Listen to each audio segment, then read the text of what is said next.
Sir कभी कोई ऐसा टैलेंट आपके पास आया है जो कि छुप के अपने फैमिली से, क्योंकि वो कंजर्वेटिव माशरे के हैं, कंजर्वेटिव फैमिली के, but they have an aspiration, they aspire to be models और एक्टर्स, लेकिन उनकी फैमिली से? मुझे केपीके से बहुत बच्चे अप्रोच करते हैं बस, लेकिन माँ बाप को नहीं बताते, और जब माँ राइट, बाप को पता चलता है तो फिर बहुत एक क़यामत आती है, क्योंकि तो वो उनकी क़यामत आप पे नहीं टूटती? नहीं, मेरे मुझे उन्होंने क्यों कहना है, मैंने कोई उनके राइट, बच्चों पे क़यामत टूटती है। फिर मैं कई दफ़ा उनसे राब्ते करता हूँ, किसी पश्तून को पकड़ता हूँ कि यार ज़रा इनके बाप से बात को समझाओ उनको, ऐसा कुछ भी नहीं है, क्यों ये इस तरह सोच रहे हैं। और असल मसला होता है कि जब किसी ने शेव बढ़ाई हो, किसी दाढ़ी क्यों नहीं काटनी, या ये नहीं करना, या वो हम्म, नहीं करना, तो मैं उनको कसूरवार नहीं ठहराता, उनके बेचारों की एक्सपोजर नहीं है। राइट, लेकिन मुझे ज़्यादा ब्यूटी जो है ना पाकिस्तान में, वो केपीके से ही मिली है, और बहुत अच्छे बच्चे मिले हैं। और मेरे घर में जब लोग आते हैं तो कहते हैं ये तो हम लगा किसी पठानिस्तान में आ गए। और मेरे घर में हर वक्त पश्तो चल रही होती। आपको खुद आती है पश्तो? नहीं, मुझे नहीं आती, मुझे सिर्फ गालियाँ देनी आती हैं। सर एक टाइम था और मेरे ख्याल से अभी भी है, लेकिन थोड़ा सा अभी let's talk about back in the day, बहुत ज़्यादा उस टाइम पे you were the king maker, the ultimate खबर रियाज। अब जाके थोड़ी सी आपकी पॉपुलैरिटी थोड़ी हश डाउन हो गई है। इज़ इट बाय चॉइस कि आप बैक फुट पर आ गई हैं, या it's just it's natural flow of order थी, क्योंकि यंग टैलेंट आता है? तो जो ऑफ कोर्स आपके बारे में भी था कि वेयर इज़ खबर रियाज, तो वेयर एग्जैक्टली इज़ खबर रियाज? मैं बस अपने सफ़र से भी निकला था, बीच में कहीं फोटोग्राफी भी आ गई, पता चला मैं मशहूर हो गया। मैंने कहा अच्छा, मैंने मशहूर भी होना था। अचानक पता चला घर भी मिल गया, मैंने कहा अच्छा, मुझे घर भी मिल गया। I am a people's photographer. मैं वाहिद इस इंडस्ट्री में फोटोग्राफर हूँ कि जिसको चलते फिरते लोग पहचान लेते हैं। मेरा कंपटीशन है ही नहीं कोई, मतलब मैं कंपटीशन क्यों करूँ? मैं आर्टिस्ट का कोई कंपटीशन नहीं होता। ये आर्टिस्ट एक और तरह का है, वो आर्टिस्ट एक और तरह का है, उसका फीलिंग कुछ और है, मेरी फीलिंग कुछ और, तो उनका आपस में कोई मुकाबला ही नहीं है।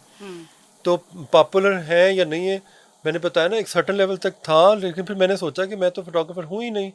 मेरा जो काम है वो तो अपने इर्द गिर्द उन चेहरों को बिठाए रखना है, तो उनको देख देख के खुश होना है, शायद उसी में आपको रब नज़र आता हूँ। That is beautiful sir.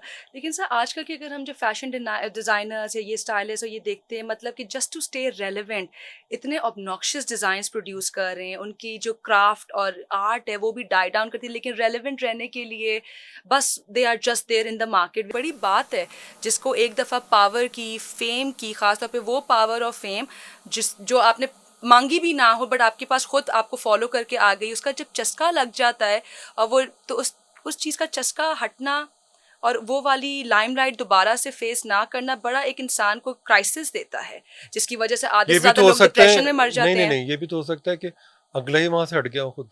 तो आप खुद हट गए हैं इस रास्ते से? नहीं, मैंने जितना एंजॉय करना था कर लिया ना। राइट, फिर मुझे लगा कि नहीं, ये मैं नहीं हूँ, ठीक है। राइट, और मैं उधर से उधर चला गया, फिर उसके बाद उधर से उधर चला गया। मेरा ये हाल है कि कोई पता नहीं, मेरा यहाँ से मैं उठूँ पता चले मैं अपने किसी मुलाजिम के क्वार्टर में चला गया और वहाँ बैठ के उसके साथ दाल खा रहा हूँ। राइट। तो मुझे तो देखना है मैं कहाँ पे अपने आप को खुश महसूस करता हूँ। कभी पता चलता है कि जी मैं किसी अननोन शादी में घुस गया हूँ और वहाँ कुछ खा रहा हूँ और लोग देख के खुश हो रहे हैं, ठीक है। अच्छा, फिर मेरे रिश्तेदार मुझे देख के हैरत ज़दा हो जाते हैं कि यार ये तो उसी तरह ही कपड़े धोते धोते यहाँ शादी में आ गया और ये आ गया। तो मैं कहता हूँ इससे क्या फ़र्क पड़ता है, पता चलता है सारी शादी में मुझे ज़्यादा सबसे ज़्यादा अटेंशन दी जा रही है। राइट, फिर मुझे पता चलता है मैं सेलिब्रिटी हूँ, फिर मुझे कहा जाता है लेजेंडरी, फिर आइकॉनिक, कि ये वो।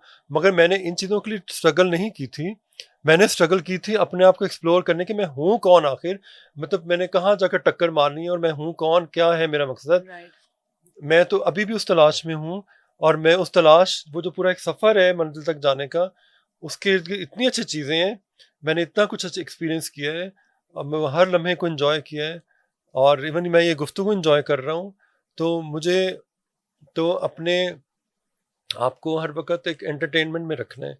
मैंने राइट, बताया ना, मेरे लिए ये सब कुछ ऐसे जैसे मैंने अपने आप को खुश करना है। मैं तो किसी रैट रेस में हूँ ही नहीं। हाँ, मैं बहुत खुश होता हूँ ये देखकर कि हमारे जो नए बच्चे आए हैं, उनका बहुत अच्छा एक्सपोज़र है, वो बड़ा इंटरनेशनल लेवल का काम कर रहे हैं, वो मुझे इंस्पायर करते हैं। अपने ही प फोटोग्राफ़र मुझे इंस्पायर करने लगे, मैं उनको देख के खुश होता हूँ कि ये सब ऐसे लगता है जो मैंने एक खेती-बाड़ी की थी, एक बंजर ज़मीन के ऊपर मैंने क काश्त चलाई थी, तो आज वो भर भर गई चारों तरफ से। सो आई एम सो हैप्पी। और ये कि लेबल सज जाए या फलाना सज जाए, मुझे किंग नहीं बनना। मुझे वो इंसान ज़्यादा किंग लगता है जो अपने आप को एक्सप्लोर करने पे लगा रहता है। वो उसका अपना एक सफ़र होता है, वो नहीं टूटना चाहिए। वही वही आपकी कामयाबी है।